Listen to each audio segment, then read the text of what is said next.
Hello, true believers. This is Doc Hogg, and welcome to episode 84 of Comics and Variety. If you like this channel, please do subscribe. Hit the notification bell to be notified when I post new videos.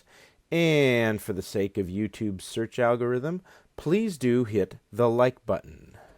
Alrighty, before we get to Stranger Things, a few housekeeping bits. First, be sure to come back tomorrow evening around 10 p.m. Eastern Time.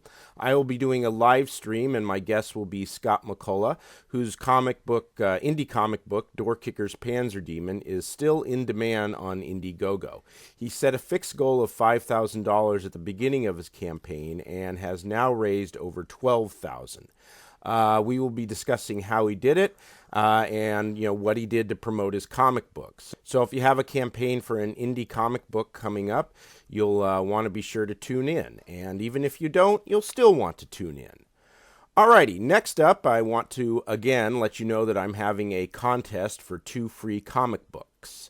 Here are the details. Now for my contest, which I am calling the Race to 100 contest. The prizes are 2 free comics. The first is issue number 4 of Batman Superman, which comes in this very nice cover. Great if you are a collector. And the second is issue number 1 of Stranger Things Into the Fire, which just came out yesterday. Entering the contest is pretty easy. All you have to do is subscribe to my YouTube channel and hit the notification bell. And after that, send me an email letting me know that you have subscribed. Once you do that, your name will be entered into the contest. I'll end the contest shortly after I reach 100 subscribers. I am currently at 89, so the sooner that you subscribe, the sooner I will be getting to the winner. Now, what if you have already subscribed? Well, then just send me an email telling me that you are already a subscriber, and you will be entered as well. So, let your friends, family, dog walker, yoga instructor, milkman, lawn care specialist, and massage therapist know that they have a chance to win 2 nifty comics in my Race to 100 contest. Especially let those massage therapists know. Okay, on to the comic book here. Stranger Things Into the Fire is, well, kind of strange. I'm not sure yet whether to recommend it, so for now it goes on the wait and see list. Let me start with what I didn't like. First, most of this issue seems like, the first, 20 minutes or half an hour of a TV series. That is, it's introducing us to the main characters, telling us a bit of their backstory, kind of setting up the conflict. And that's fine for a TV show, and you can do that in a comic book. But this issue, but issue 1 here is devoted to most of that, and it's it is one of only 4 issues. If you're going to have only 4 issues, you need to move the story along a little faster than they do in issue 1.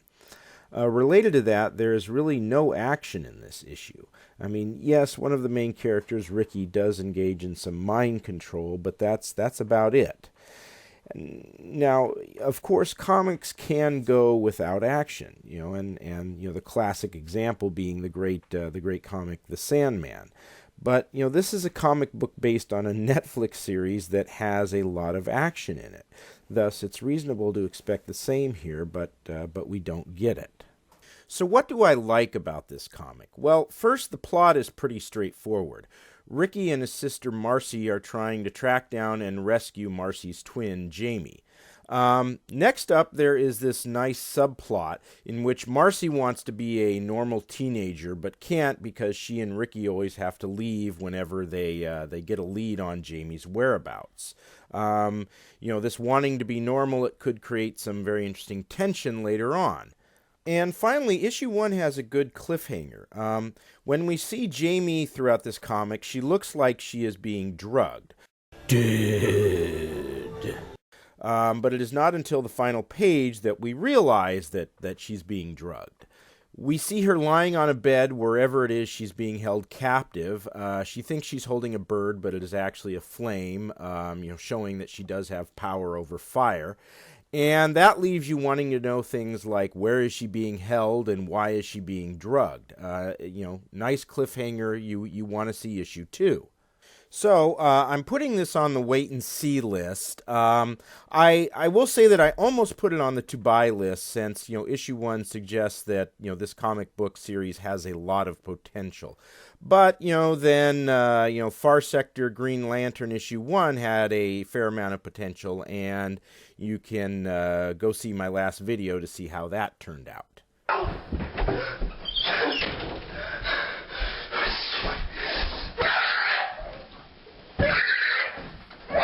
Okay, that's all for now. Until next time, have a very nice day.